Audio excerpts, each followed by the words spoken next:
लालू प्रसाद यादव ने तंज कसा था, साधु बाबा आपका काम मंदिर में घंटी बजाना है। साधु बाबा आपका काम है मंदिर में घंटी, आपका काम है मंदिर में पूजा। मुलायम सिंह यादव ने भी कहा था, बाबा राजनीति क्या समझेगा, मंदिर में पूजा करे।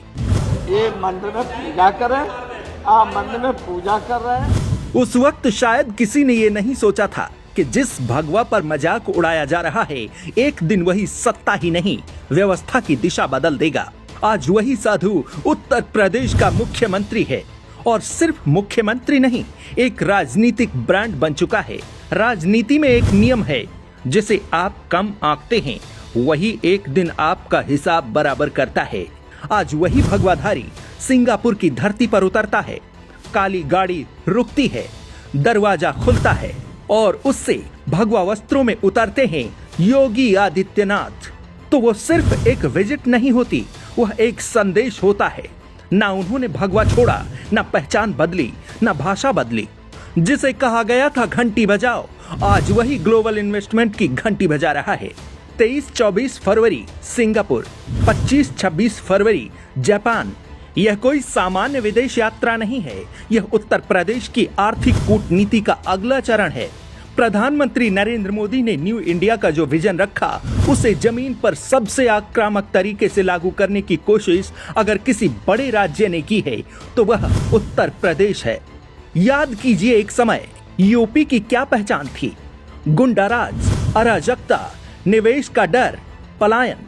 आज तस्वीर बदल चुकी है।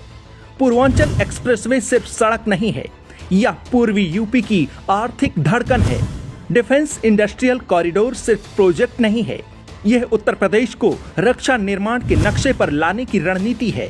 एक के बाद एक नए एयरपोर्ट कनेक्टिविटी को नई ऊंचाई दे रहे हैं।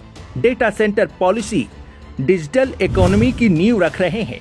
ग्लोबल इन्वेस्टमेंट समिट में रिकॉर्ड MOU संदेश दे रहे हैं कि निवेशक अब यूपी से डर नहीं रहे, बल्कि यूपी की तरफ देख रहे हैं। सिंगापुर में 30 से ज्यादा वैश्विक कंपनियों के प्रतिनिधियों से बैठक, बैंकिंग और फाइनेंशियल संस्थानों के शीर्ष अधिकारियों से चर्चा, AI, quantum computing, semiconductor, electronics, manufacturing, इन सेक्टरों में निवेश आकर्षित करने पर फोकस। ये वही राज्य है जिसे कभी बीमारू कहा जाता था। आंकड़े जो कहानी बताते हैं, उत्तर प्रदेश की अर्थव्यवस्था 30 लाख करोड़ से ऊपर पहुंच चुकी है। लक्ष्य है आने वाले वर्षों में इसे 40 लाख के करीब ले जाना। FDI में लगातार वृद्धि दर्ज की जा रही है। राजकोषीय घाटा नियंत्रित दायरे में लाया गया है। इंफ्रास्ट्रक्चर खर्च में उल्लेखनीय बढ़ोतरी हुई है। यह सिर्फ फाइलों की भाषा नहीं है, यह उस राजनीतिक इच्छा शक्ति का परिणाम है जो निर्णय लेने से नहीं डरती। जापान की प्रस्तावित बैठकों का एजेंडा साफ है, टेक्नोलॉजी ट्रांसफर, स्किल डेवलपमेंट, औद्योगिक निवेश।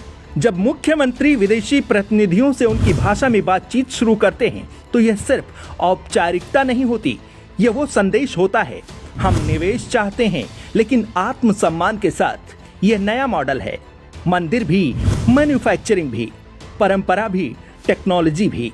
असली लड़ाई सोच की, मुद्दा भगवा नहीं है, मुद्दा मानसिकता का है।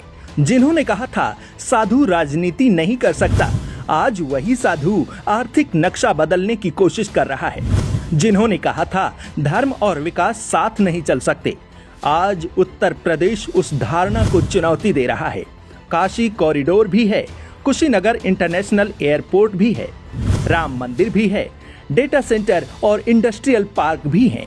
यह संतुलन आसान नहीं होता, इसके लिए राजनीतिक जोखिम उठाना ही पड़ता है, और यह जोखिम वही उठाता है जिसे अपने विजन पर भरोसा हो। तो अब सवाल आपसे है, क्या यह सिर्फ इमेज बिल्डिंग है या जमीनी बदलाव? क्या मंदिर की घंटी वाला तंज आज आर्थिक घंटी में बदल चुका है? क्या उत्तर प्रदेश भारत की अगली ग्रोथ इंजन बन सकता है?